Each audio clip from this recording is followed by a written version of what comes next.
This is Kevin Conroy, the voice of Batman. This is Matthew Valencia, the voice of Robin, Tim Drake. And you're listening to the DCAU Review. Hosted by Cal and Liam. Streaming at DCAUreview.com. And on your favorite podcasting app. Welcome, everyone, to episode 361 of the DCAU Review. I'm Liam, and with me, as he always is Cal. Cal, here we are in week 3 of our latest stint in Gotham City. We are now really getting our feet wet in this new Batman Adventure season, aka Batman the Animated Series Season 4, depending on who you ask and at what point you ask them. But yes, regardless, we have another interesting one to talk about with another returning villain into this newish version of the classic DCAU Gotham. That's right. Yeah, we are welcoming back into the fold Arnold Whesker, aka the Ventriloquist, and Scarface back to this week's episode. On the episode aptly titled Double Talk. We'll talk about that one here in just a little bit. It's an interesting episode for sure. But of course, before we get into that, we'll get the official IMDb synopsis for this week's episode, which you will deliver to us here momentarily for this episode that originally aired here in the United States on November the 22nd, 1997 on the kids WWWWB. And of course, that IMDb synopsis is brought to you by buymeacoffee.com/DCAU review. The spot to go to if you are looking for the best way to support the DCAU review. Head over to buymeacoffee.com/DCAU review today and join the growing number of supporters of the pod. You can join them being a one-time supporter of the podcast. If you'd like a particular episode, maybe you want to give us a bribe to continue reviewing a particular series that we don't visit often enough for you. Hey, we are open to all sorts of influencing. We are influencers. We don't hide it, and we are influenced easily. So the best way to influence the influencers is buymeacoffee.com/DCAU review. All of that tongue in cheek, by the way. But you can also check out if you want to become a more regular supporter of the podcast. If you like what we do here and you want to encourage us, check out our 3 levels of support.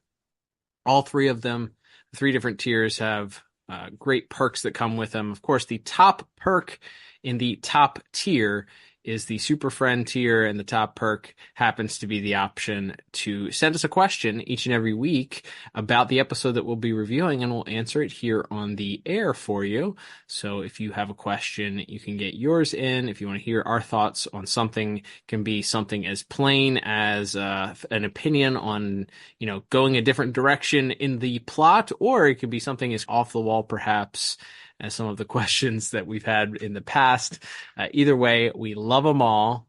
Get as nerdy as you'd like to, but in order to do that, you have to become a supporter at buymeacoffee.com/DCAU review. Head over today and please support the pod. Absolutely, Cal. And as mentioned, this episode, Double Talk, was written by Robert Goodman, directed by Kurt Gaeta, with music by Shirley Walker and animation by Coco and Dong Yang. And the synopsis for Double Talk reads as such. Arnold Wester, can't even say the name.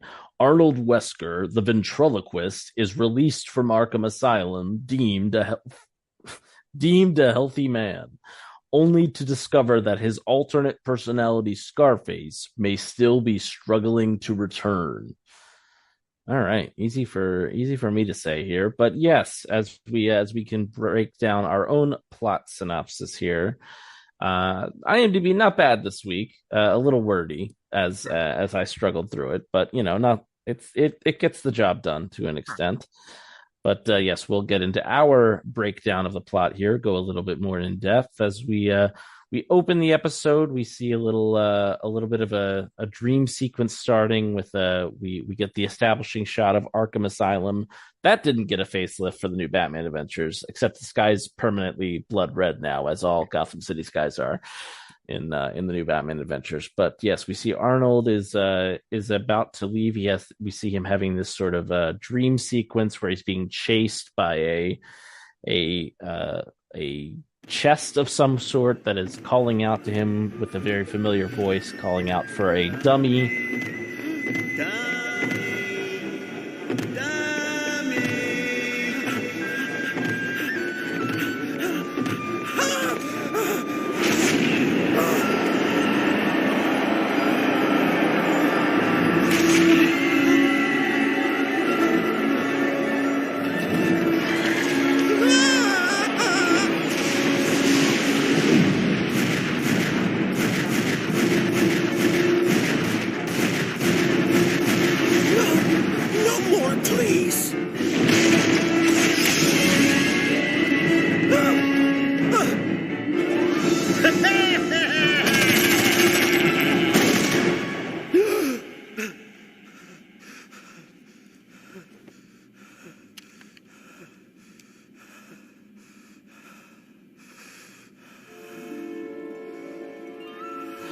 And it's clear that he still sort of has some fear and some requisite anxiety about putting Scarface behind him. But we see him talking to the returning Dr. Joan Leland, who assures him that he's completed the 6-month rehabilitation and that he's as good as new as far as they're concerned, and that as long as he maintains a separation from the Scarface personality, that he should be just fine.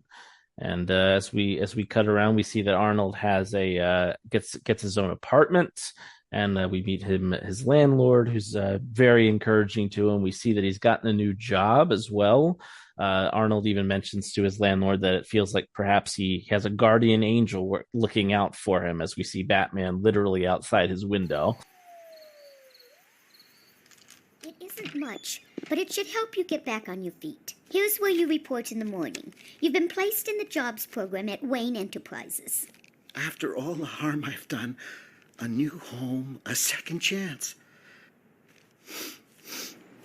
There must be a guardian angel watching over me. As he mentions that he's gotten a new job, and we see that job is in fact, as we cut to the next day at Wayne Enterprises, where Lucius and Bruce Wayne are loading just big heaps of cash from some new deal that they did into the vault at Wayne Enterprises. I'm not sure why they would keep that much physical cash on hand. Oh, it was bonds. It was bonds. Oh, it was bonds. Bonds. Yeah. That's right. Okay. I mean, it's only important because that's what there's a line later in the episode. But yes, True. Regardless, why you would they parade it through the office bullpen Yes. in front of everybody else and like make a point of making a big deal about it. Exactly. So everyone from the janitorial staff up through the other executives know exactly where this money is going. We see that it's put into a voice-activated vault by Bruce and Lucius, and as Bruce walks away, he goes up to Arnold, who's we see is now delivering mail. He works in the mailroom at Wayne Enterprises, and Bruce gives him a hearty handshake and encourages him to stay on the straight and narrow. So after Arnold's work is done, he begins to walk home. Where who does he run into but two of his old associates, that being Muggsy and Rhino, of course, Scarface's henchmen from the original Batman the Animated Series, are back here. Mr. Ventriloquist, we heard you was out of stir. Muggsy? Rhino? So, how come you and the boss ain't stopped by the old digs yet? We sure do miss you and Mr. Scarface. Mr. Scarface is gone. Now, excuse me, I have to go. Hey, what's your rush? You too good for your old buddies now, all high and mighty? No, I have to stay away from you. Doctor's orders to keep Scarface away. Who you kidding? You can't ditch the boss. He's too smart for that. Yeah, when's he coming back? He's not coming back. He's gone. Let him go. Hey, we was talking. And they're not too happy to see the ventriloquist solo, as they keep pressuring him and asking him when Scarface is going to be back.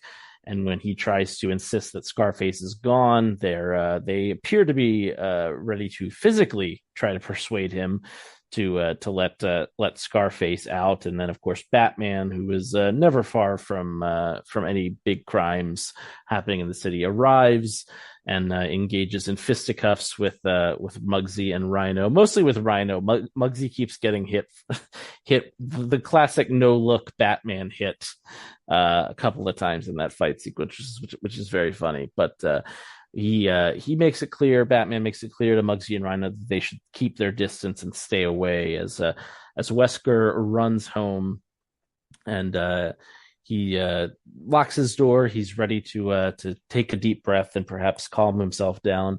Unfortunately, it's at that point that he starts hearing a voice.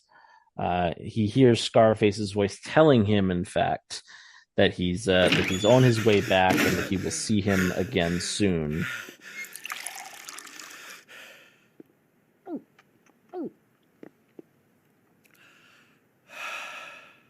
What's the matter, dummy? Having a bad day? Who's there? Thought you could get rid of me, huh? Pull some sort of psychobabble snuff job. No. Well, I'm coming back, and I got a score to settle with you. No, please, it can't be. Nobody pushes Scarface around.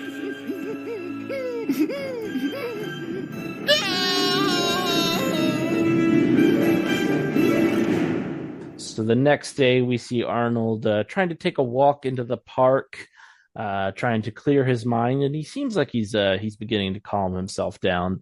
But as he sees a kid entertaining some other younger kids, I don't know, maybe this person's supposed to be an adult. But anyway, he sees a ventriloquist, in fact, and the puppet, even though they're not dressed like Scarface, when Arnold turns to look at the puppet, sure does look like him. And if that's not enough, as he walks near a parked bus, he appears to see Scarface in the window staring down at him. So he's incredibly panicked, and we see that he heads back to work, where this time he's not quite as enthused to be there. He's dropping things, and Bruce once again interjects, tries to get him to speak about it. Arnold is sort of visibly shaken up and sort of excuses himself to go home. And when he arrives home that evening, once again he hears a familiar voice. And the interesting thing is, it's not this, at least at this moment, it doesn't appear that this is actually coming from Arnold, because it's coming from a ringing phone and a phone booth across the street from Arnold's apartment. That's right. Yeah. Arnold was a bit unnerved, of course, though, during his day at work. He finds a letter that he's actually delivering or going to deliver that's addressed to quote unquote dummy that's left on his cart. And it says to be by the phone at 9 p.m. that evening. So he does go home, as you mentioned, and the phone rings. He does not answer it, and it goes to the answering machine, which, okay, folks, I think we've talked about this before, but an answering machine used to be a physical voicemail machine, and used to connect to your landline phone and record messages when people wanted to leave a message for you. So in this case, he lets it go essentially to old-timey voicemail, and he's able to listen to the voicemail in real time, though, and the way that the phone messages worked with, if you picked up the phone while the person was still leaving the message, you could actually talk to them as if it were live. So it would switch back to the line. So This isn't happening. It's just my imagination. Hello, this is Arnold. Please leave a message. Thank you. Dummy, I know you're there. Pick up. All right, how about this? Pick up the phone or I pop a blood vessel in your head. 1, 2.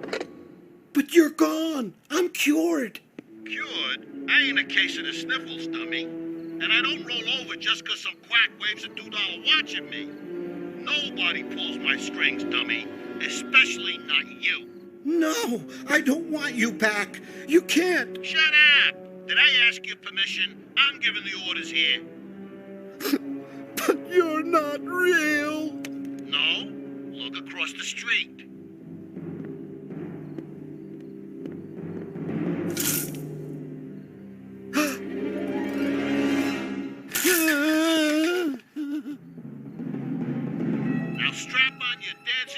get ready for my coming out party.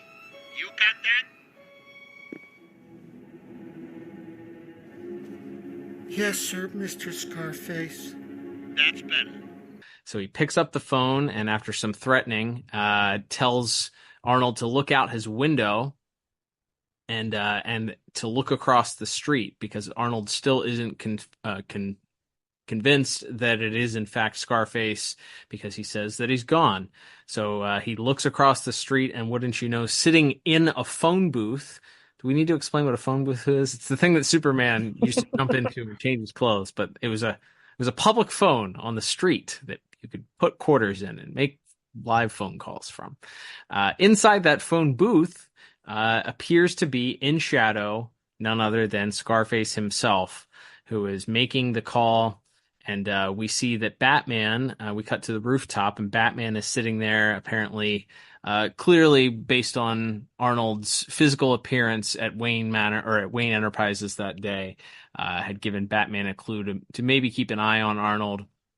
By the way, well, I'll save that for talking about the plot at the end, but it's very interesting how much Batman cares about Arnold here in this episode. But he shows or he's clearly keeping tabs on what's going on. He spots what appears to be Puppet sitting in the phone booth across the street, and while he's listening to Arnold's phone call, he decides to run across the street and investigate. But before he can, a truck cuts him off. Man, nuns and dynamite. Something always getting in the way at the worst possible time. And as the truck passes, he looks up to the phone booth and the Puppet is gone.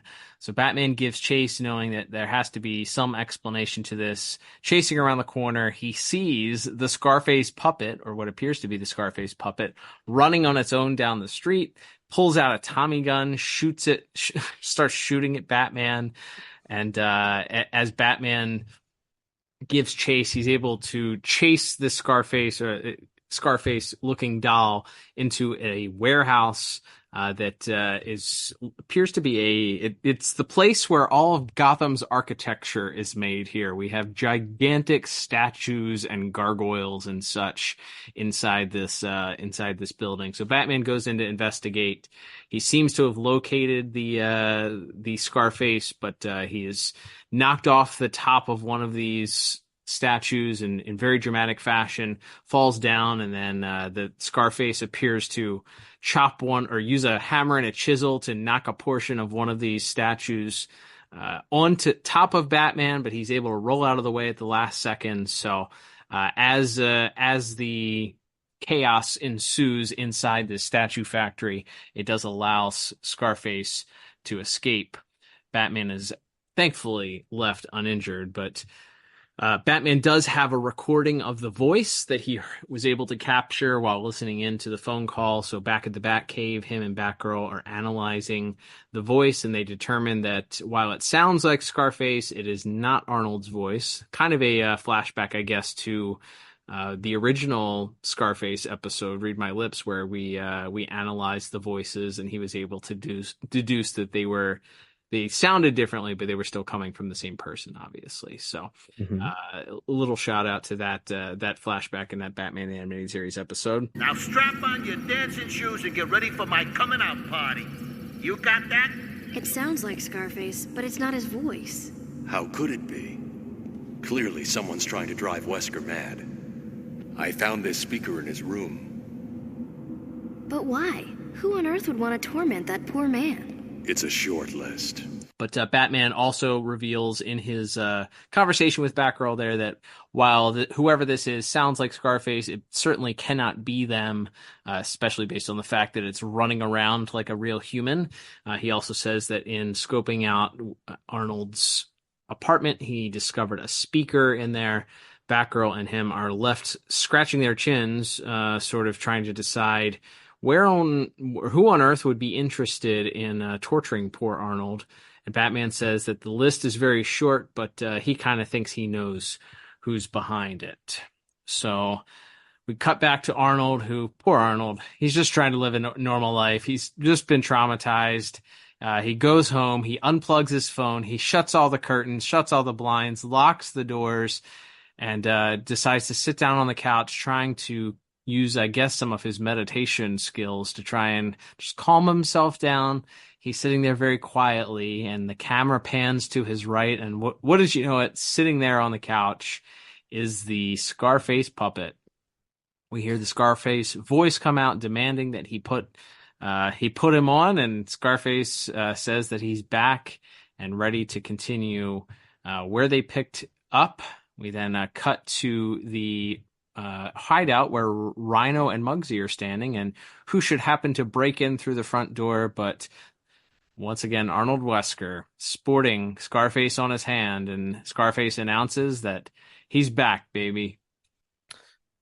That's right. Great. Makes a heck of an entrance, and they know exactly what they know exactly where they're going next. But first, of course, Batman and Batgirl need to figure that out, and so we cut back to where we see, as the DCAU wiki describes him, an unscrupulous dwarf named Hips McManus, who is walking down the hall and walks into his apartment where Batman and Batgirl are waiting for him. Hips McManus.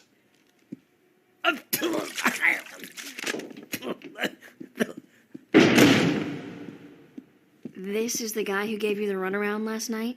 What you talking about? I ain't done nothing. We've been admiring your wardrobe. Okay. That was me last night. But I'm just a working stiff. Muggsy and Rhino was running the show. Wesker's old crew. Why? Scarface was the brains of the outfit. They needed him back. And it worked, too.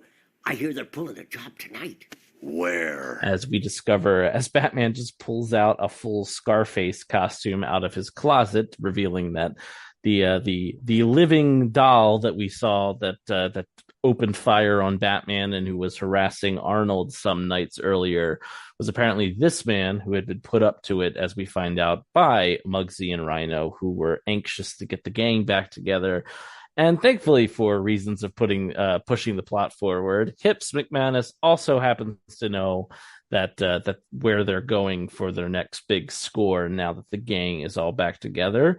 And it's Chekhov's bonds inside a vault here as they are back at Wayne Manor. They've apparently picked up Lucius Fox still in his bathrobe as he's forced to open the vault for them with the voice controls. He takes a Tommy gun to the face because he tries to talk to Arnold instead of Scarface. I should say he gets struck by the butt of the gun. He doesn't get shot, obviously. But yes, as they open the vault, as they arrive, Batman and Batgirl also arrive and are anxious to break into fisticuffs, but they still have a gun trained on Lucius, of course. So Batman and Batgirl are forced to stand down. And don't miss none neither.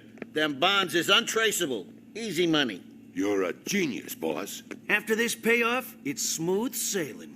Yeah, up the river.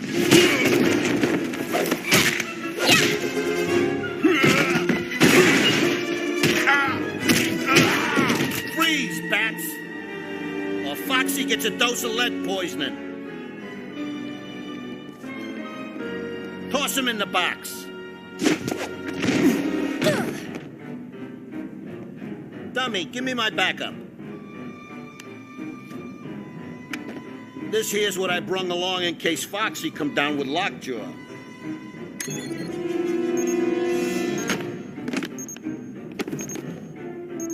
Okay, shut it. Tough luck, bats. The only way out of this crate's with the right voice, and Fox here is sleeping like a baby. Come on, Mooks, let's move. They are locked into the vault with what we find out is Scarface's insurance policy, which was dynamite, apparently. Literal dynamite in this case. No nuns, but we do have the dynamite, as this was the backup plan in case they couldn't get Lucius to voice open the vault. So Batman and Batgirl are locked inside with a ticking clock attached to the dynamites, but less than a minute to go as the gang heads up the stairwell, getting ready to leave. I guess they're just going to cross the rooftops. There is like a railing that we see that where they're going to cross the rooftops, but I guess, or maybe this is part of Scarface's plan, as we'll get to in a second here. Regardless, though, we have a more pressing issue, which is, of course, Batman and Batgirl trapped in a vault. Batgirl asks if perhaps Bruce Wayne could help them out of this by voice activating the lock to let them out, but Batman points out that he'd have to be outside the door for that to work. Batgirl begins to try to hotwire the system so that he can use it from within the vault. However, they know they don't have enough time. So Batman finds a small air vent and wraps his bat grapple around it and fires it off into the ventilation system. And so the bomb goes off, but thankfully our Caped Crusaders are unharmed. And as we get back to the roof where the gang appears to be escaping, it turns out that it's not only double talk, it's double cross. As we get Scarface's reveal now here. Now freeze. What's the matter, boss? Shut up. Drop your Roscoe's and throw the take over here. This ain't funny, boss. No, but it's a laugh riot. You blockheads thought you could impressionate me. You thought you could decide when I was coming out? You could have ruined my plan. What plan? I was playing possum, laying low till the heat was off. But then you two numbskulls start up. And when the muscle starts thinking it's the brains, then it's time to amputate. No, Mr. Scarface, please don't kill them. Butt out, dummy, or you can walk the plank too. Boss, please, we didn't mean no harm. Yeah, boss, we just needed you is all. Yeah, you're breaking my heart. Sayonara, chumps.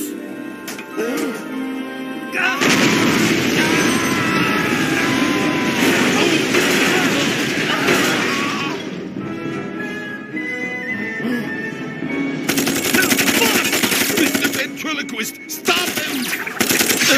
Mr. Scarface! And he's got another one of those things of dynamite, and this one goes off right away.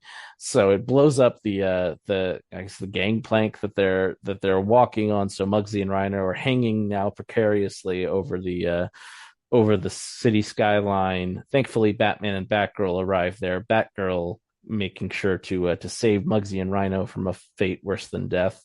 However, in the process, as he begins to open fire on them, Batman hits Scarface in the face with a batarang, and it's now up to Arnold as he grabs the gun. And Scarface is, of course, shouting instructions at Arnold, telling him to open fire and do the right thing. And Batman is there to kind of admonish him. Arnold, don't do this. It's out of my hands. He's the puppet, not you. Don't listen to him, dummy. He's playing you like a cheap fiddle. Do him already. I'm sorry.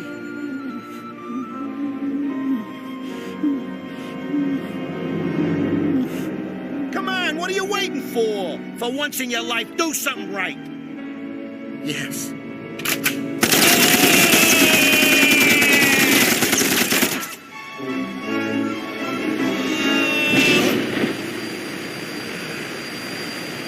That's it, dummy. When I get my hands on it.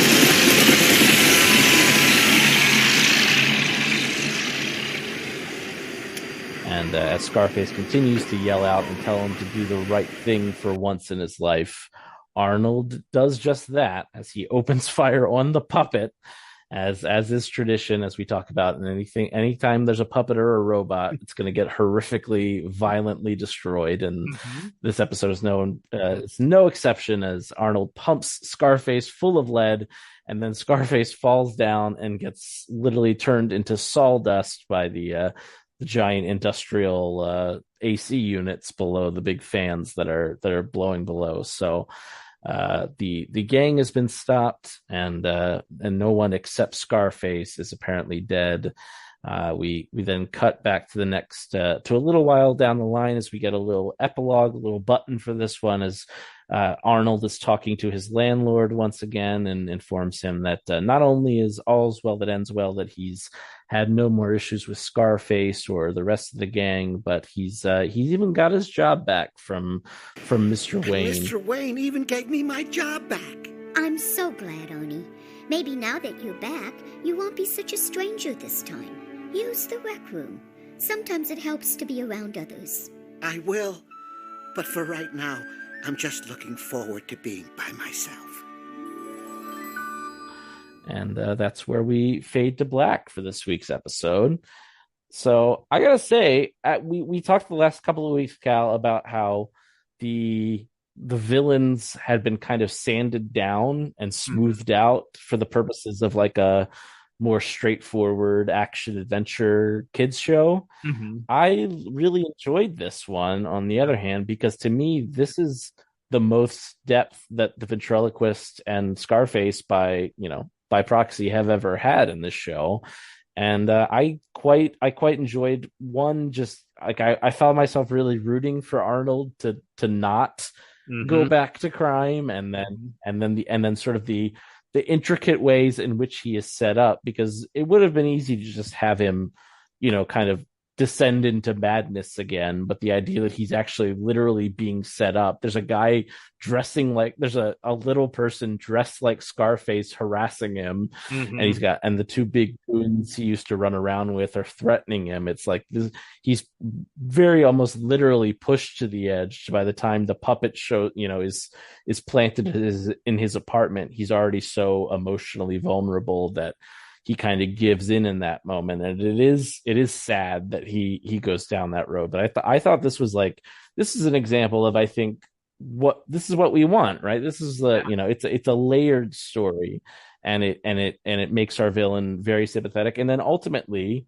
he does have his relapse, but ultimately he does get a happy ending, which we don't always get a lot of. A lot of times the ending is the villain has to go back to jail, or has to go back to Arkham, or doesn't get his plastic surgery or whatever in some of those other episodes. So the fact that, we see this struggle, we see this guy being kind of tortured, and then ultimately he does come out the other side. It's like, wow, this is a nice little surprise here in the gloomy world of Gotham, that we got ourselves a happy ending for once.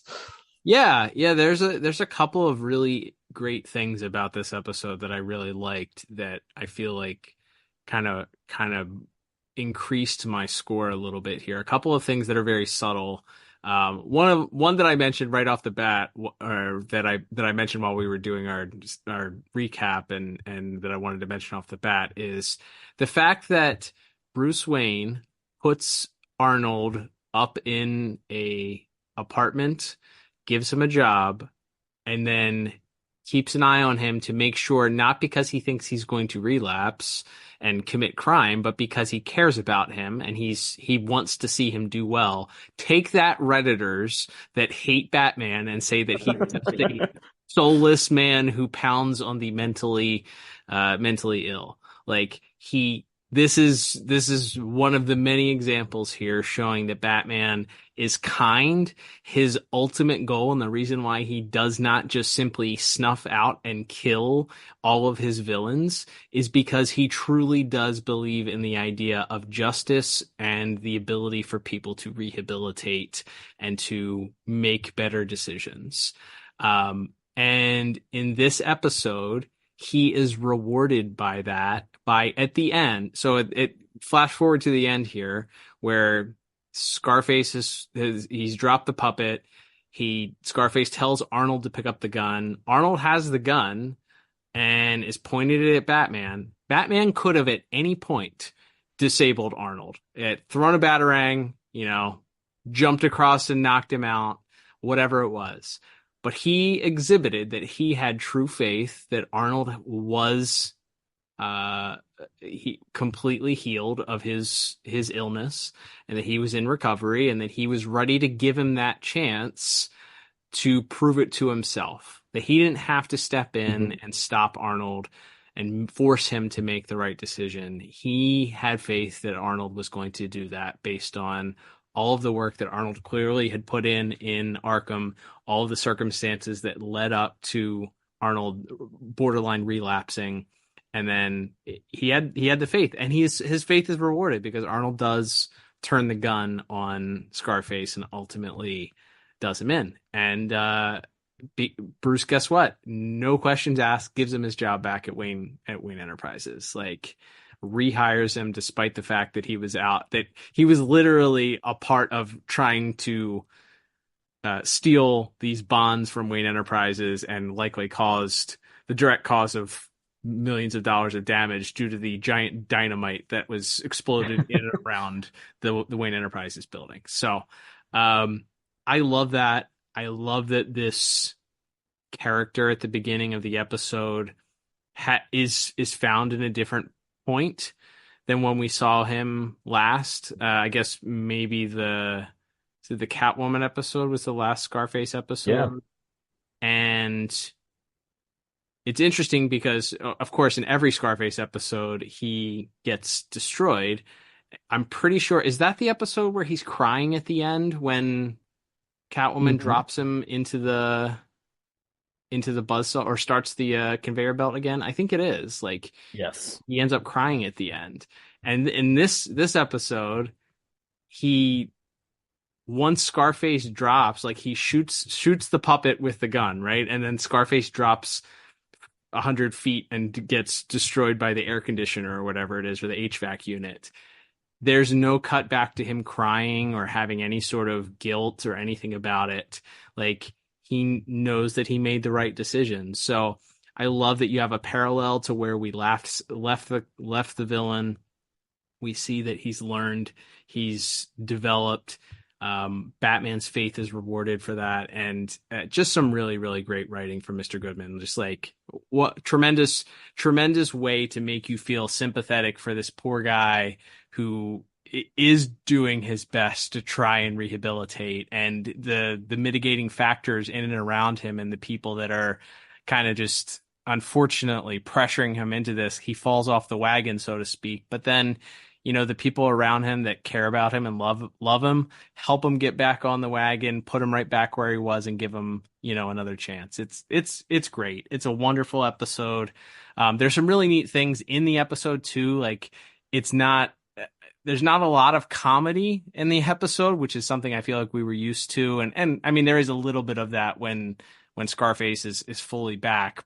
And I guess it is comical seeing a Scarface puppet run around, you know, shooting a Tommy gun at Batman, and, you know, right, essentially hurling giant pieces of statues at Batman for a period of time. But there's a lot of horror movie, like, jump scare elements in this episode too that are played very well from the beginning of the episode with this freaky dream sequence that we'll probably talk about next, and then, you know, the couple of sequences where he thinks he sees Scarface up on the bus, and he looks, and then he's gone, and then, you know, the ultimate jump scare when he's, you know, everything's quiet in the apartment, and, you know, he thinks he's safe, and he's closed the blinds and unplugged the phone, and then they just pan over, and you see the dead stare of the puppet sitting next to him. Just some really neat decisions there for what to do, as far as, I mean, that plays right into visuals too. We'll talk, I'm sure, about that then too, but just some really neat tricks, and really set the tone for this episode. So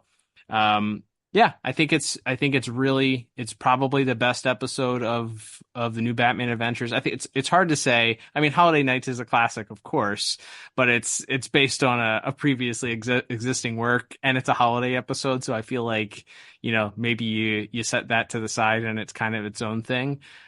So as far as the other episodes that we've covered thus far, the other two, this is hands down my favorite, and I think much more akin to something that you would have seen in the original run. So for all those reasons, I ended up giving Plot a very strong 9 out of 10.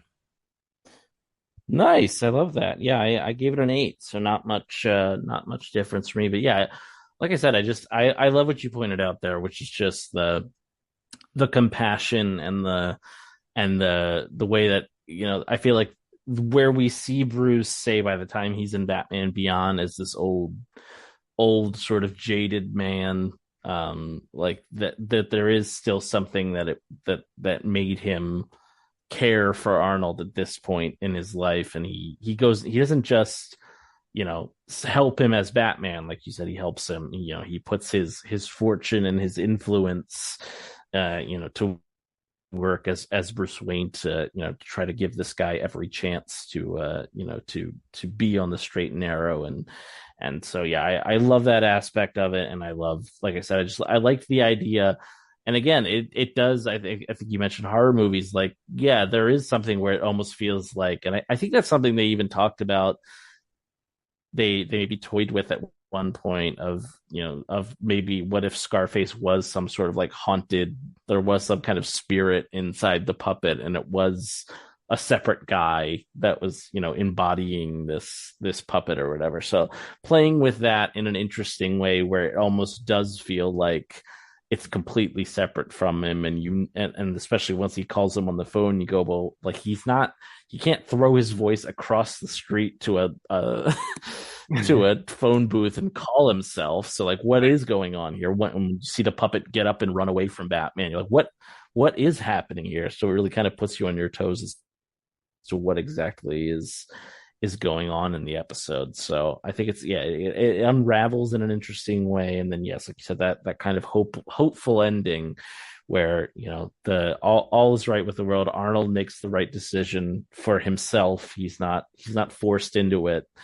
He does it for the right reasons and is rewarded for that. So we don't get that many endings that are this happy. A lot of times the happy ending is Batman punches the bad guy and sends him back to jail, like we said. So getting a true capital W win out of this sort of plot is a nice change of pace compared to, like we said, some of those other ones like Second Chance, and like you said, certainly makes Arnold a much more interesting character than he had been in the previous episodes. So big ups to, as you mentioned, Mr. Goodman for writing that. From there, we will move on to our visuals and animation category, Cal. Once again, we have Kurt Gaeta, the director of this episode, and we have Coco and Dong Yang responsible for the animation services. Just off the bat, I think there's some dream sequences. There's some really interesting visuals throughout it. Not a ton of over-the-top action. But I mean, first things first. Can we talk about the cameo? The weird cameo? Yeah, we'll talk about the cameo. Then we'll talk about I think we should talk about the redesign for our main characters. Absolutely. Those are some good things. But yeah, it's a blink and you miss it. And I missed it the first time I watched the episode, or the rewatch of this episode, and had certainly forgotten it long ago. It has been years since I saw this episode, but for some reason, and we have to, our goal here today is to come up with a canonical reason why this happened. And if you have a canonical reason, please tweet at us at DCAU Review, or slide into those DMs on Instagram, or use one of the other forms of communication to reach out to us. But for some reason, when Arnold goes walking through the park, on trying to clear his mind the day after he's experienced the voice of Scarface in his house, he's going through that stroll in the park, and before he reaches the person on the bench with the ventriloquist dummy, off in the distance behind him, lounging in the park, for some reason, are Lois Lane and Clark Kent. They're just laying in the grass, just having a day. They're both in Gotham, and they're just laying on the lawn. What's going on here? We talked about this. I was sure this happened in a dream sequence. It wouldn't really make sense for why they would be in Arnold's dream anyway. Mm-hmm. Like you don't see him reading the Daily Planet earlier in a different scene or something. But sure. I was always in the impression that it was a dream sequence and it wasn't really there. But it's very clearly them.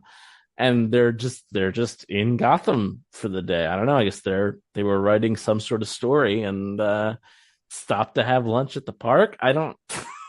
But they're just laying in they're laying in the. I mean, I know.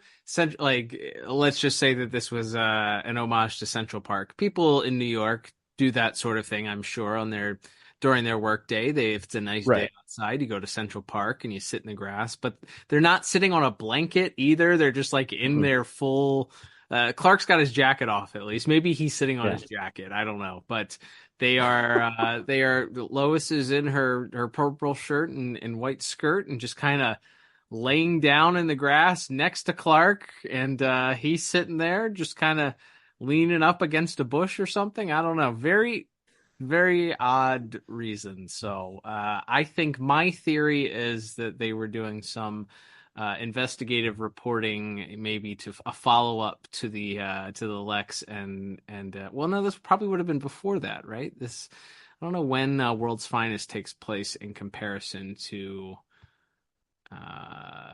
the beginning of the new Batman Adventures. That's a good question. We'd have to establish that and figure out whether or not that happens during the new Batman Adventures or after. We'll just say that they're there, maybe doing some pre-work on the Wayne Enterprises and LexCorp partnership, perhaps. Because we ultimately do find out that in World's Finest that's their working relationship has been established for a bit there. So. Yes. Yeah, I don't know. No, interesting. If you have any theories, that's one of our action items for this week. Hit us up on the socials or leave a comment. But yeah, that was a weird little thing, but that obviously pulled focus when you saw that, and I realized it wasn't a dream sequence. But yes, as far as other more important visual things go, as you mentioned, Cal, as we are in the new Batman Adventures, everybody gets a redesign in the old Scarface gang. Arnold himself, he's like and I think Scarface goes along with this. He feels very much like his head is such an interesting shape that it almost feels like more of like a Dick Tracy character or something. Like very much really, so. Very, which works because that's to me what Scarface is. Like, it's such a classic like comic strip weird gangster villain. So that totally fits. But yeah, Scarface also, he got himself a new suit as well. He's in all white now. And he's been sharpened up a little bit. His mouth's a little bit different as well. He kind of gets maybe one of the more total overhauls of anyone, because not only is his head different, but his whole outfit's different. So yeah, I think I like it because it makes them more visual. Like Arnold in the old show, he's just kind of a guy. He's a little bit balding, and he had like the glasses that you can't really see through. So that's the other point, which I think is very helpful, because this episode is so focused on him, to be able to see the, kind of the frantic, even though he just has kind of the two little, like Clark Kent, he just has the big circular glasses and then the two little dots for his eyes. He doesn't have any like eye whites in this episode, but I think it's helpful to be able to see that, because so much of it is about him sort of being stressed and confused and on the back foot the whole time. So, but yeah, I like these redesigns for Arnold and Scarface. Yeah, I remember not liking them when we were growing up. I think Arnold's head looks like a pencil eraser. Ironically, he kind of looks like the Batman villain, the Eraser, if he had like skin added to his head. So I didn't love it. I think the BTOS version obviously is much more akin to the original design by Norm Brayfogle when he debuted with as you mentioned, with the glasses without any pupils or anything like that, which very good point in making it out. It's harder to communicate emotion, and obviously in this they wanted to do more than just make his mouth appear maybe a little bit less a little disturbed or frightened, and obviously with the eyes you can express a little bit more. So yeah, I think Scarface is I guess he's more akin to a gangster. He doesn't, same thing. I feel like the original design was much more akin to what you see in the comics or the original comics, and this is more of just he's a squared off kind of like typical what you would see in a gangster's, maybe a 40s or 50s gangster movie, like what a gangster would look like. He kind of has like this single unibrow type thing. Dick Tracy, sure, yeah, that works also. So something more akin to that works. I think because we get to see that Scarface design working a little bit differently here also, because it's running around on its own for a little bit, it also makes it feel a little bit different too, because obviously we have a little person dressed up as Scarface for a portion of the episode. So Yeah, I think it's fine. Like, you're gonna go different. It fits the need for the episode. And again, while I didn't love it as a kid, I think it's fine looking back at it. Now it's fine to be a point of difference and to mix things up and for the purposes of being able to emote a little bit more. I think that overall makes sense. As far as sequences in the episode, I mean, kicking things off right away, you have that, as you mentioned, that really trippy dream sequence that has clearly, I feel like they took advantage of the ability to suspend disbelief and make things way more abnormal and abstract because it is a dream sequence. So you have the really cartoonish visual of this suitcase or this box that the Scarface puppet is in, hopping along, and it looks like something out of Beauty and the Beast or something like that, like a piece of furniture has come to life and is chasing after Arnold as he's running away. In the midst of it, though, there's this mini sequence which clearly is influencing Arnold's fear of Batman, where we get this bat creature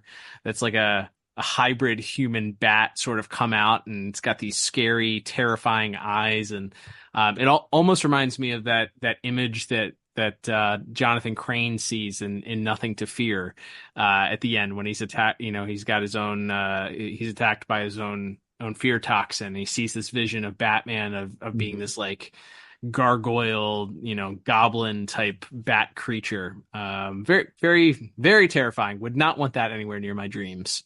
But as far as action is concerned, we really only have the one. I guess the final scene is sort of action based too, but we really only have the one fight scene between Batman and Muggsy and Rhino, which, man, Muggsy, I was expecting him to maybe have like one of those face masks that the NBA players put on when their nose breaks, because he gets not one but two of the classic Batman no-look punches to the face in that sequence, and Rhino gets some pretty hard closed fists to the jaw, to the face. Again, I think maybe in those original Scarface episodes, especially the one with Rhino, you saw Batman usually go for the gut versus going for the face. Or if there were, they would be blinded by flashes. But once again, we're seeing here with maybe the standards and practices relaxed a little bit here a couple years after our original run, fist connecting with jaw at least a couple of times, and as we said, fist connecting with nose on two separate occasions for our dear friend Muggsy. Yeah, he gets the worst of it too. I just want to say, Rhino looking sharp as all heck. Like, he's looking good. He's gotten like, I don't know, he came into some money between. He's got like part of that's just the redesign, obviously, but it's just like, it's a real sharp suit. He's looking good. He looks like he's muscled up a little bit. Lost some weight. Looks good. But yeah, that sequence is a lot of fun. And then the end, when they're hanging off the side of the guardrail as it's falling, where Batgirl has to run in and save them, is quite a bit of fun too. But yeah, definitely a lot of that physicality. We're still getting, like I said, still recalibrating what to expect on our violence meter now that we're into the Kids WB era, I guess. But yeah, I think that's fun. As we already talked about, you got to destroy the dummy every episode. So watching Scarface get full of bullet holes and then dropped into the fan, and you just see the cloud of sawdust come shooting up is great. And with just the hat sort of left behind is a great visual gag, and it's fun, like, visual metaphor of what Arnold just did as well. So it's so it works. One of the things we talked about, kind of the visualizing Arnold's torment, but even that scene where he's, as you mentioned, the horror movie influence, where he's sitting on his couch and then he just looks over and you get that sudden cut to the puppet sitting on the couch next to him, and then you see him like physically holding his hand, trying to prevent it from going down and picking up the puppet as Scarface is yelling at him. The way they sort of visualized Arnold's torment throughout those first two acts, I think is great. And then, yeah, that scene where Rhino and Muggsy are playing cards at the docks, where they reuse a shot from Sins of the Father. By the way, you can literally see Two-Face standing on the on the docks. Thought it looked familiar. Yeah, it's easier than doing a new establishing shot at the same location, I guess. But yes, the doors get kicked open and we get Scarface almost breaking the fourth wall, looking into the camera, telling us that he's back in town. Is a lot of fun. So yeah, I think even though it's not maybe a ton of traditional superhero action across the episodes, I still think a pretty fun, pretty strong visual episode, and so I ended up giving it a 7 out of 10 for my visual score. Well, it feels weird because usually when we're doing this, we break out a disagreement alarm for something that we really disagree on. And while technically we disagree on this, we're both saying that the visuals and animation are good, strong things. But we must adhere to the rules that we have made up on the spot. And so that is the disagreement alarm, because I gave this baby a 10 out of 10 as far as animation is concerned. I think everything from the horror elements that we talked about, that sequence at the beginning, and then the sequence where he's walking through the park, and really his dreams have unfortunately come to reality, because in that opening sequence we see Batman, we see Muggsy and Rhino. He's obviously just experienced being shaken down by Muggsy and Rhino. A couple of nights before, he's trying to shake this idea that Scarface is coming back, and then he literally starts seeing Scarface places from everywhere, from that sequence with the guy, for whatever reason, the park ventriloquist, there's always one of those running around, but the guy with the dummy on the bench, and then seeing the guy in the bus, thinking that that's him, and all of that, just really, really put together well. And then that sequence that you talked about, him coming into the hideout for the first time, once he's kind of put the puppet back on, is just a grand entrance there. And I think they did a really good job of really communicating this anxiety and dread that he has. I mean, we'll talk about it in a second with our voice cast as well. An incredible job by our voice actors, but the visual that kind of goes with that, he's constantly sweating and just looking so anxious and tired and worn out and frightened, and all of that is communicated so well with that. And the scene, honestly, as goofy as it kind of is at the end of the day, of Batman chasing a little person around, and the little person really getting the best of Batman, however they're able to destroy and chop pieces of these statues off to trap Batman or to distract Batman. That sequence I love too. That feels like something right out of a Dick Sprang comic, with except it makes sense that these giant statues are giant because of the architecture in and around Gotham City, as we said. So, there's some really neat stuff there. The cuts, the ability to add tension to a scene just from, creating a simple visual or a quick cut, or, the jump scare technique, all of that is really good. And then I think maybe the best shot, like I said, after all of the destruction there, where Arnold has the gun, he turns the gun, shoots Scarface, destruction, and then you kind of see him talking at the end with the lady who's in charge of his house, at this halfway house, and he sits down and he's just kind of so relaxed. He's holding his cup of coffee or his tea or whatever it is, and he just sits there. He's happy to be alone, and he gets to sit there and just finally get some relief at the end of the episode. So yeah, there's some really great stuff in the visuals for this, I think, some really little neat tricks and things that really, really impressed me and made things look good, on top of having some really interesting sequences and some fun with the way that they did things.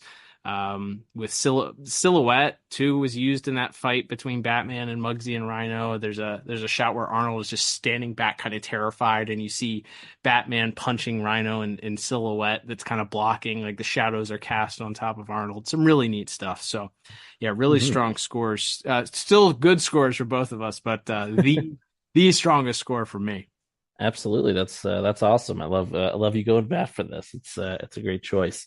So yes, from there we will move on to our third category of the day, which is music. Our score for this week, once again, thanks to the late great Shirley Walker.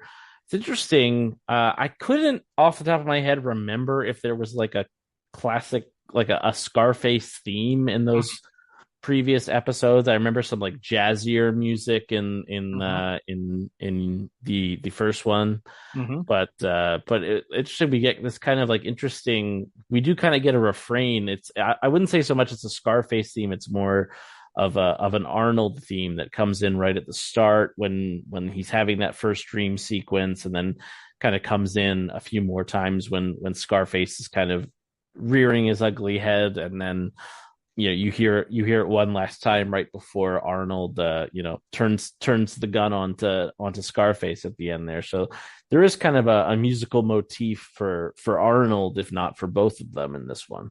Yeah, and it plays quite frequently also, and by the end of it, it feels like the theme for the episode, like it belongs to this character. And same thing.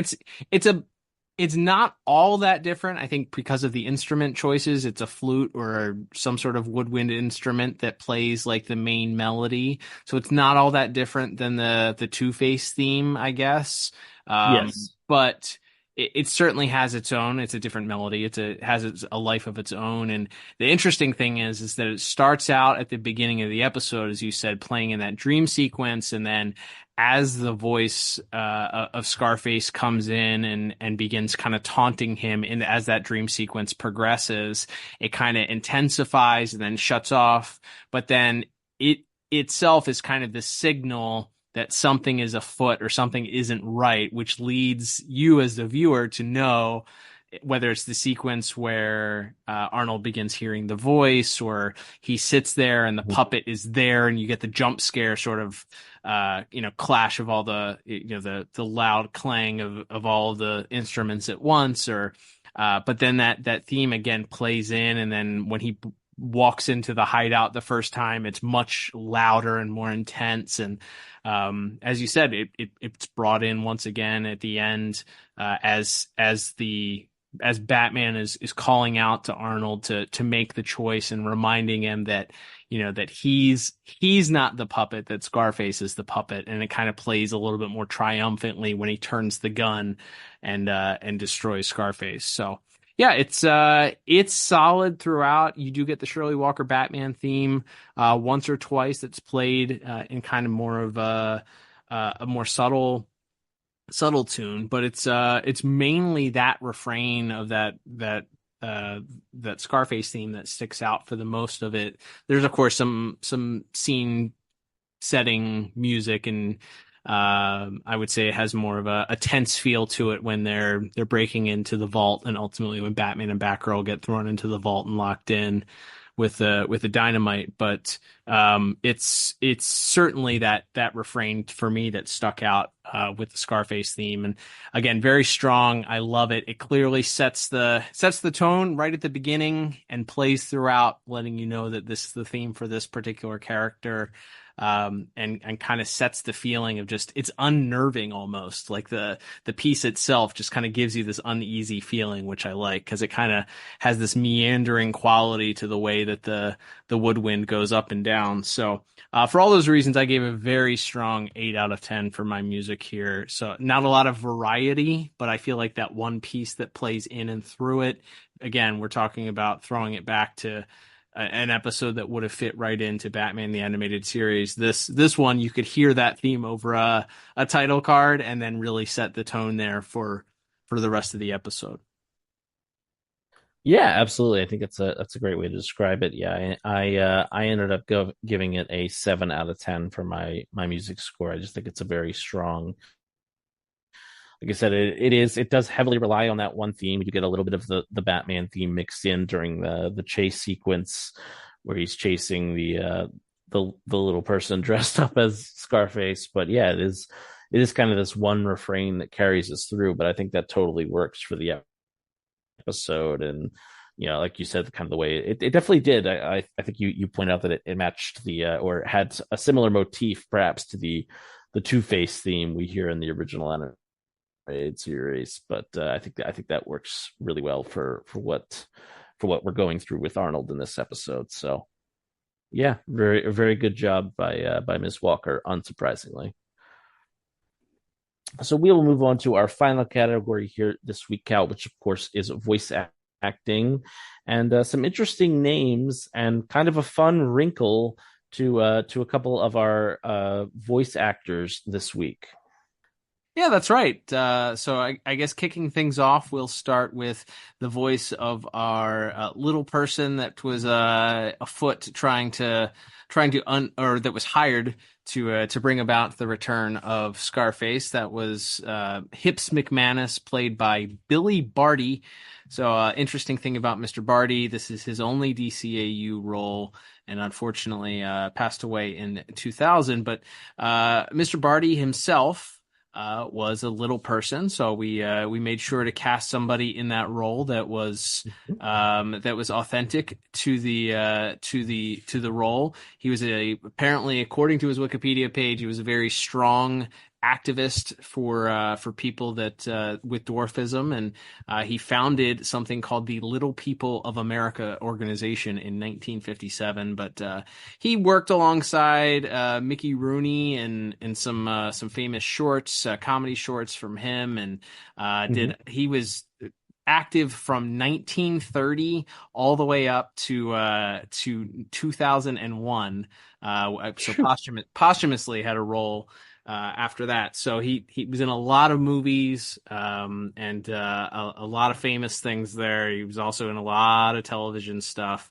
He did some voices on Gummy Bears, and I guess he was on an episode of Frasier also. So really ran the gamut of a variety of different things that he was involved in. Chips and Charlie's Angels, The Love Boat. So all of those, a ton of famous television live action shows, but also provided some voices in stuff like DuckTales and the Gummy Bears, and of course today in the new Batman Adventures. He's kind of goofy. He kind of sounds like he's doing a typical gangster mobster voice, but he gets a couple of funny lines. Yeah, he's a lot of fun there, and yeah, it is a funny wrinkle because I had kind of forgotten that I remember there was a fake Scarface, but I couldn't quite remember how they pulled it off or whatever. So when they revealed this, it's fast. It's a very funny and interesting way they go about it. And then, yeah, I like the idea that there's this, like, Gotham would have a guy like this. Gotham would have a little person who is also like a criminal who happens to have the right skill set to impersonate like one particular guy, and Muggsy and Rhino find him and put him to work. So he's like, I like the idea of he's like a working stiff actor, and he found the role. It just happened to be that he's portraying, a murderous puppet in this case. Yeah, absolutely. It is very, very interesting and very funny that's how that worked out. Joining us for the episode also, he was not the only little person that was involved. We also had, playing the voice of Mrs. Seeger, who is the landlord, or the person, the caretaker at the halfway house where Arnold was living, is a Patty Maloney, who herself also was a little person. I was wondering if that was originally done as like some sort of like why there were two little people used in the episode, unless it was done just so that they didn't villainize little people by having the only little person ever, right, or one of three little people. I guess if you want to count Baby Doll, although hers was not dwarfism, I don't think. But not having them all be evil, so you just have a normal person, a normal little person that like lives their everyday life like most little people do. So gonna assume that maybe that was the choice, but for whatever reason, Patricia Maloney was the person, or Patty Maloney was the person that was playing the voice of Mrs. Seeger, and she was also active for quite a long time, working in things like Star Wars: The Holiday Special. Probably is maybe her most famous role. She played Lumpy in Star Wars: The Holiday Special. That's one that George Lucas would probably like to forget. But she was also in Star Trek Voyager, and did some other television and such, and actually just passed away this year at the very young age of 89. So just passed away in March of 2025. So not a lot for her to do. But she does have that calming presence at the end to reassure Arnold to get back on the horse, so to speak, and to enjoy himself now that things have been kind of returned to normal. Yeah, she's like I said, she's very soothing presence, like you said, and she kind of is there to encourage Arnold a couple times. But yeah, that is interesting. I think when you said it, it kind of clicked. It's like, oh, okay, yeah, they didn't want the point of having a little person to be like that. That makes sense, and is a good inclusion as well. But yeah, it's also just like I said, it makes the character a little bit more interesting, from a visual standpoint as well. It could have been, like you said, could have been anybody. Could have been, random old man number 5, but they came up with an interesting idea there. So yeah, Sure. It's a lot of fun. Yeah, absolutely. So moving on, once again, we have Earl Bowen returning as Charles Rhino Daly for the episode. Of course, also played Simon Stagg on in Justice League, most famously probably known for his role in the first three films of the Terminator series, where he played Dr. Peter Silberman. Always great to hear Mr. Bowen. He's got some really good bosses in this one, especially when I feel like he gets to show a little bit more emotion when he comes to the realization that Scarface is turned on him completely there. But he is paired rather with Townsend Coleman, who's returning as Muggsy, and of course Townsend Coleman, the voice of NBC's must-see TV promos, The Tick, lots of other minor voice acting roles over the years in the DCAU and beyond. They're fine together. It's great. You're bringing the band back together, so to speak. I feel like Mr. Bowen gets most of the longer lines out of the two of them, but they both get to play off each other in a couple of those scenes. Yeah, they're a lot of fun. I think, Rhino, Mr. Bowen gets to be a little bit more like threatening and menacing, at least in that first scene where they're kind of shaking down Arnold and demanding to know when Scarface is coming back. And then we see them kind of revert back to their more subservient ways once Scarface is back in the. That's just such a great gag anyway. I'm sure we talked about that when we did the original episodes, but just like this big hulking man who's like kowtowing and oh yeah, boss, to a literal puppet is just such a funny gag, and it's such like we said, it feels very like Dick Tracy classic, like 1930s or 40s comic strip, and it fits so well for a Batman villain to have these kind of lumbering tough guys who are completely in lockstep and completely subservient to a literal puppet. Is such a fun gag. So yeah, they both do a good job for sure. That's right. And returning, playing Dr. Joan Leland for the episode, we have the returning Suzanne Stone. She previously played Dr. Leland in Harley's Holiday, and she'll once again reappear in Mad Love later in the episodes, but not a ton for her to do. I think the reassurance at the beginning, you could have had any other old doctor, I guess, come in and be the person that's helping Arnold through his recovery. But nice to bring a familiar face about, somebody that also seemingly, if you're to believe that Harley herself eventually rehabilitates at some point between the end of what happens to Harley in Return of the Joker and her ultimate ultimate reappearance in Return of the Joker. If she's truly been rehabilitated at that point and released on her own recognizance, then I guess that's 2 successful patients for Dr. Leland. So way to go, Dr. Leland. I say she's got to have the highest batting average of reformed Gotham City criminals under her belt, as far as her patients leading successful lives after previous criminal enterprises. You're telling me.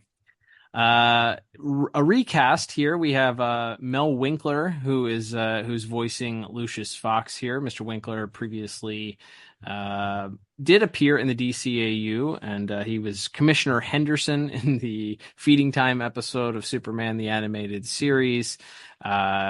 Looks like Mr. Winkler also has been acting for some time, starting in 1972, going up through 2007, 2008. Did some voice roles in Crash Bandicoot. I think that's maybe the highlight that I saw on his. Yeah, he's the floating mask guy. He's Aku Aku, I believe. Yeah, 100%.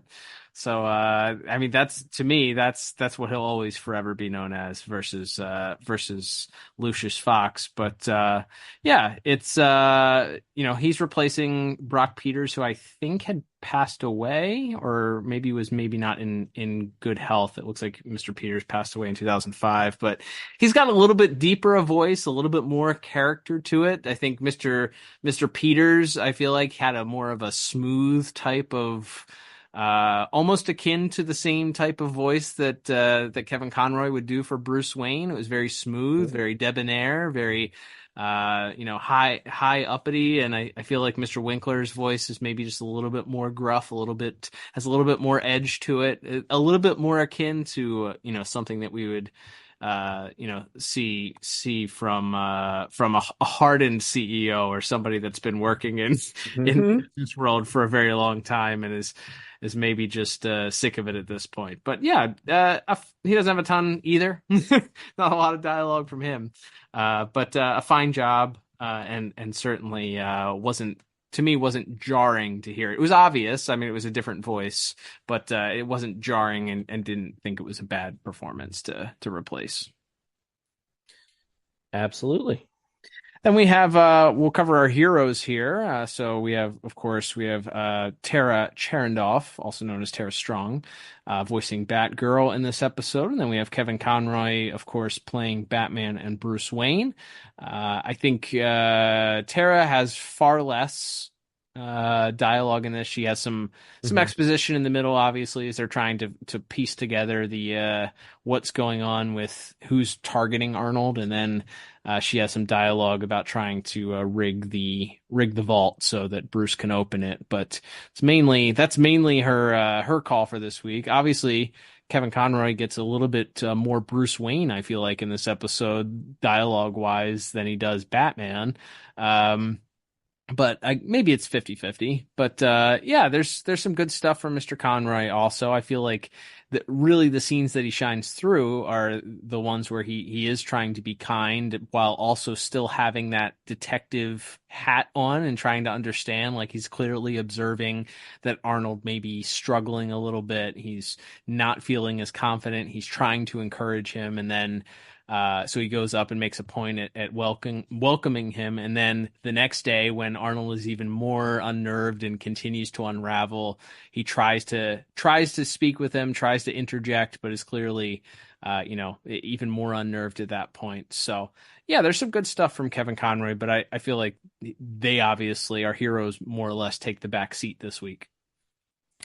Yeah, like I said, there's a couple nice moments for Mr. Conroy with Arnold in the mailroom at the start, and then he gets kind of, I think the one line that sticks out for me is right at the end when Arnold has the gun trained on him, and he just says he's the puppet, and he gestures towards Scarface, and that's really all he says, like you said, because he's, as we talked about, he's not actively trying to stop Arnold. He's trying to let Arnold help himself. So, yeah, definitely a backseat for our two superheroes this week, but for good reason. Yeah, that's right, because we had once again pulling double duty as Scarface and as Arnold Wesker. We have George Zunza, who, of course, has not only played the ventriloquist and Scarface in Batman the Animated Series, G. Carl Francis, also Perry White, and then, of course, Gregory Belson in Sub-Zero. So a man of many, many, many voice characters for the DCAU there. We'd have to look it up there. Other than like minor characters, you got to wonder if maybe Mr. Zunza holds the record there for like the most different characters that he voiced. Very, very interesting there. But yeah, he is phenomenal in this episode, like top notch. We've talked about it before, and I feel like it may be it may fall on deaf ears at this point because I say it every time we do one of these episodes. So our regular listeners are used to me bringing it up. But when you hear somebody do two different voices, or you play two different characters in the same episode, and in this case, the characters are the same person, but there has to be a stark contrast between who they are. Arnold obviously is so soft in the way that he talks and the way that he speaks. He's very gentle. He's very understated. And that's the point, right? He's supposed to be the guy that's right.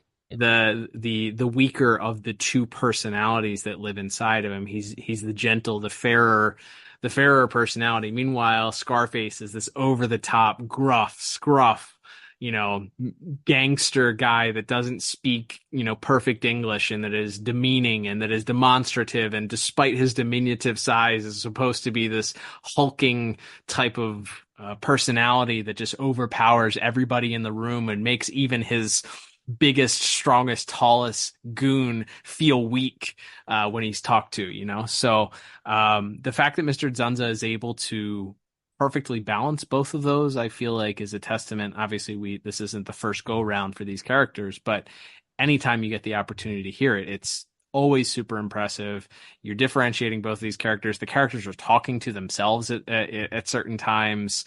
Although in this episode, obviously, a part of it is supposed to be somebody impersonating it, but it's really the same character talking to himself. So, always impressed by Mr. Zunza. He's clearly able to really shine through here. But I think the Arnold stuff is some of his best work throughout the DCAU because of the unraveling that starts with him. He's uncertain at the beginning. He kind of gets a little bit of confidence, and then that's immediately shattered when he runs into these two goons, and it's just descending into madness from there. But then he's able to kind of pull the nose up at the very end and kind of restore that calm in that very final scene. So yeah, some really great work for Mr. Zunza. Yeah, he's phenomenal. Like you said, obviously having to voice two separate, there's, two separate characters, right? Two very unique voices. In this case, he's also, there's like a third version, which is the one that's being put on by Hips McManus and Rhino and Muggsy to fool with him. So there's like three versions of him, and like we said, playing into that horror movie, like that part at the beginning where Arnold's running away and the wooden chest is bouncing behind him, and you just hear that dummy, like it's straight out of like Nightmare on Elm Street or something. Like it's so eerie.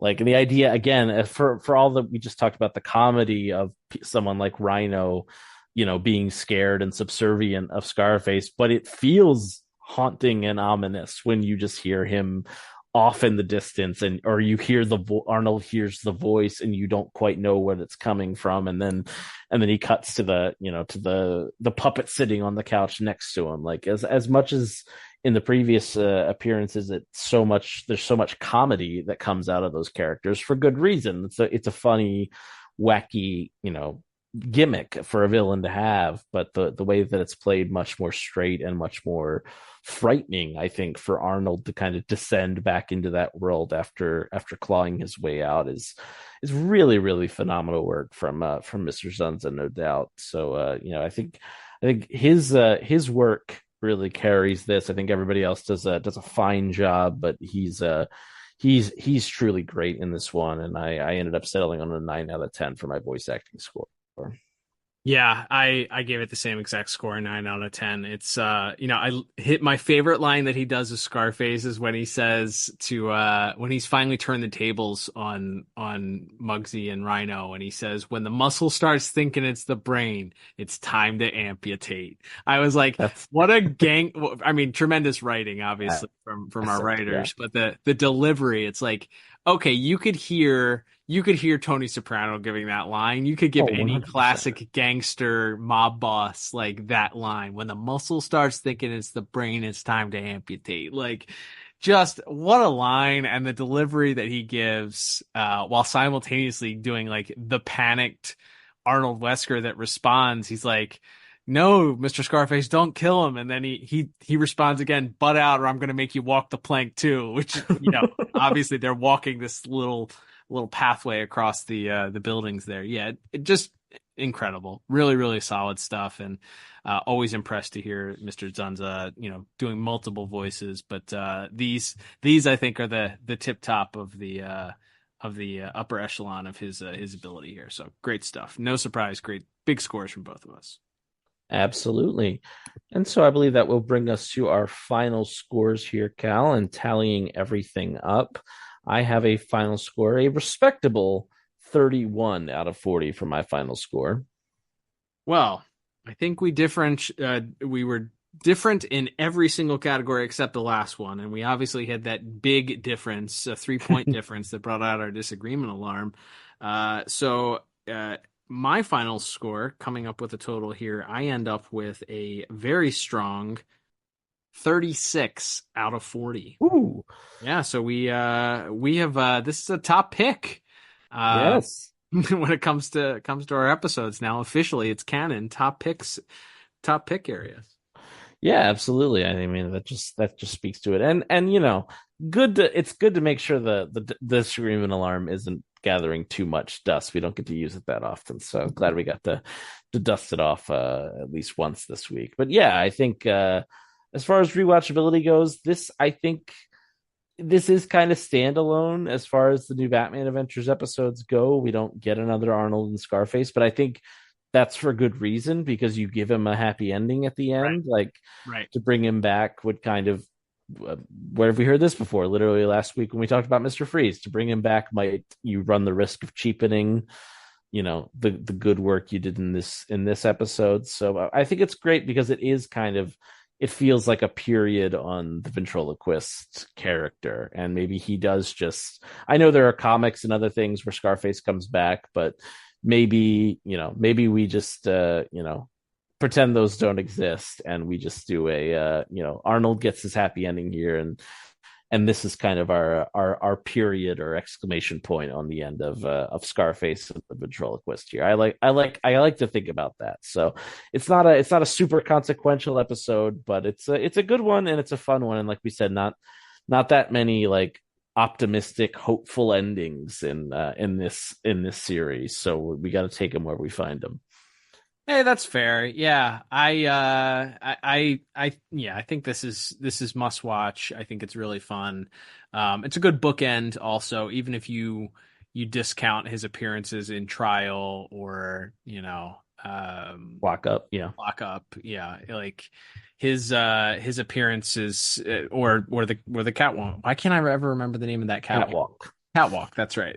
The catwalk episode. So if you discount those, it's a good bookend, or start and continuance of that story that we started with in Read My Lips. So it is a good kind of ending for his character there. I will say there is a fine comic book story that does feature this version, especially the way that this character looks, written by Paul Dini and Alan Burnett, done for Batman: The Adventures Continue. Good best friend of the show, Monica Kubina, and Ty Templeton drew art for it. It's a fun holiday story, and Batman: The Adventures Continue #8. So that if there was ever going to be a follow up, he also gets a happy ending in that story too, despite Scarface coming back. So it kind of, you play fast and loose with the same kind of idea of Scarface coming back, only for him to ultimately relinquish him at the end. But that one obviously takes a couple of turns here and there, but that's a fun one. But as far as like what is ultimately quote unquote canon to the DCAU, the Batman the Animated Series. This is a wonderful little bow for this character, and not seeing him again is a good thing. Yeah, absolutely. And in fact, if you wanted to hear us talk about that exact comic at length, you can go back in the archives and find our full review. We did reviews of every single issue of Batman: The Adventures Continue, except the last issue of season 3, which we'll get to someday. But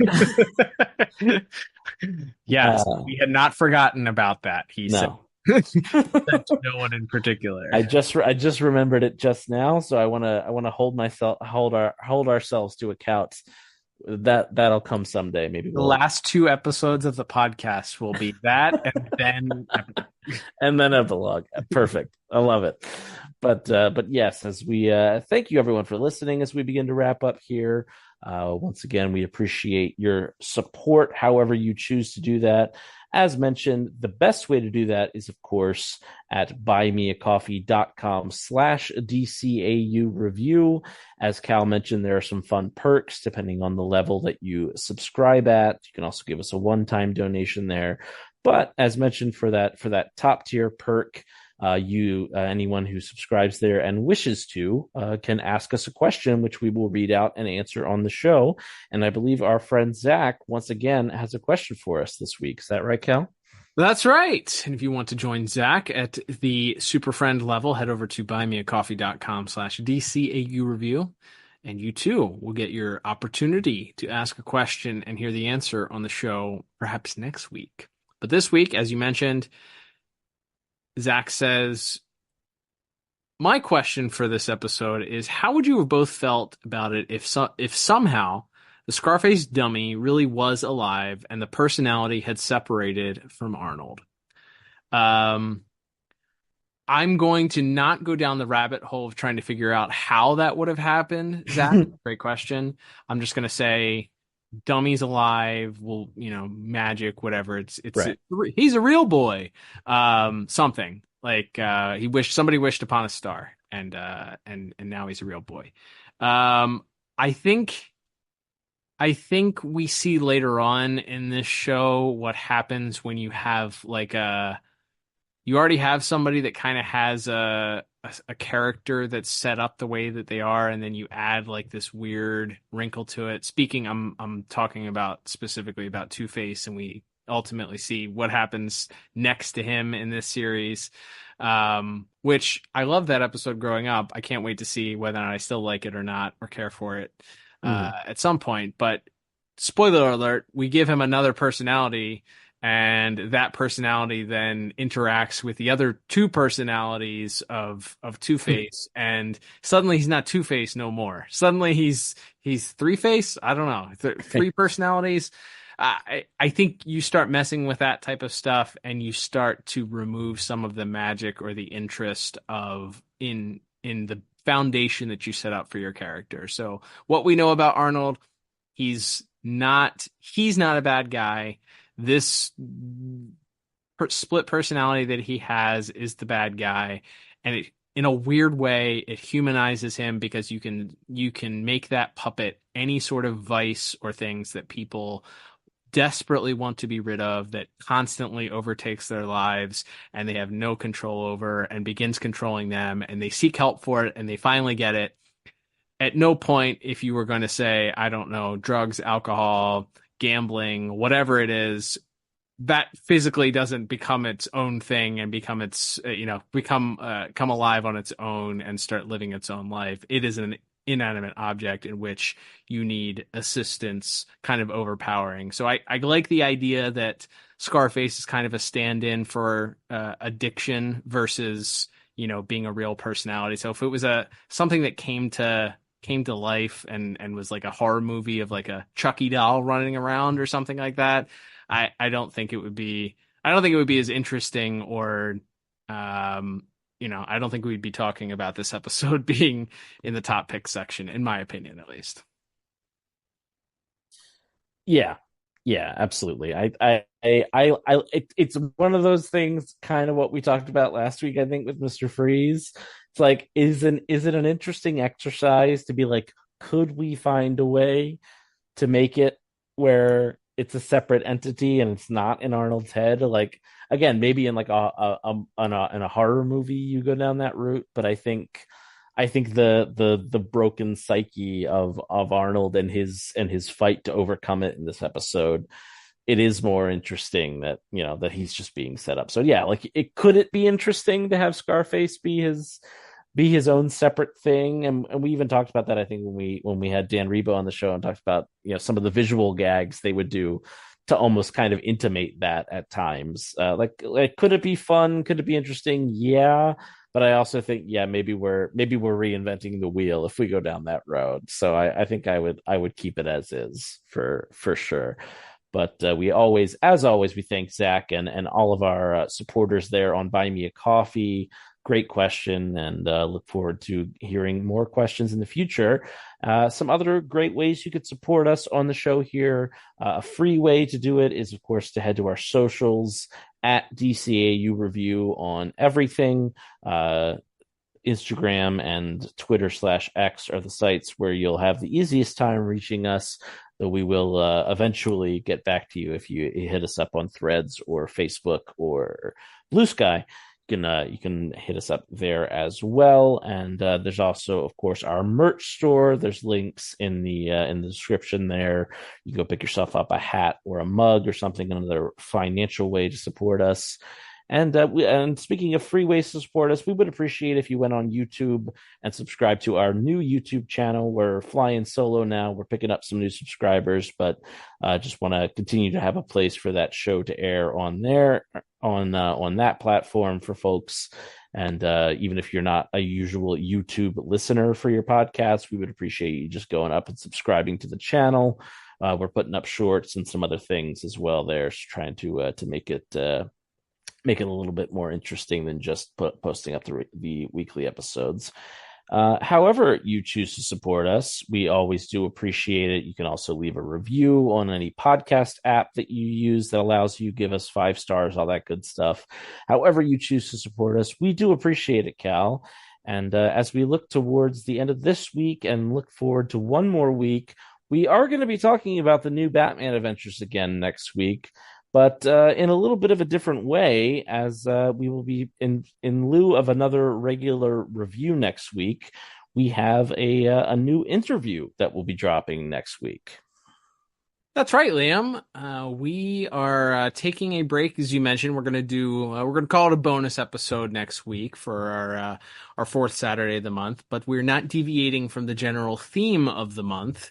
As listeners, keen listeners, we've had a couple already mention it, but may have heard, our intro now features one Matthew Valencia, a.k.a. Tim Drake, a.k.a. Robin.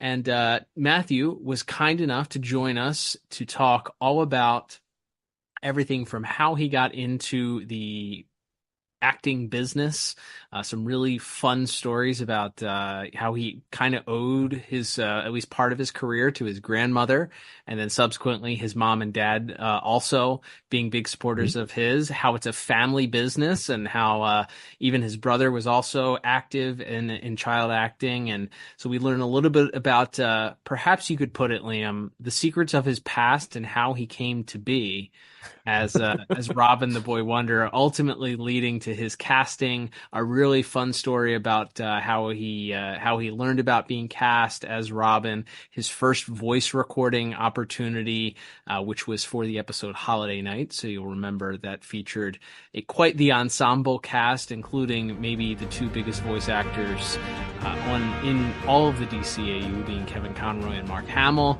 So lots of fun stories. Even picked his brain on a couple of specific episodes that we may sprinkle throughout as we continue on through the new Batman adventures in the future. But looking forward to that. It was a great opportunity to speak with Matthew, and man, what a fun time we had sitting down and chatting with him. And that's what we're going to do next week. So we invite you to come on back and listen to us talk to the voice of Robin himself, Matthew Valencia. Yep, can't wait. It's going to be a lot of fun. Same bat time, same bat channel. But yes, this special bonus episode, this interview with Matthew Valencia, will be there in place of our regular review next week. Can't wait for all of you to hear it. But until then, I'm Liam.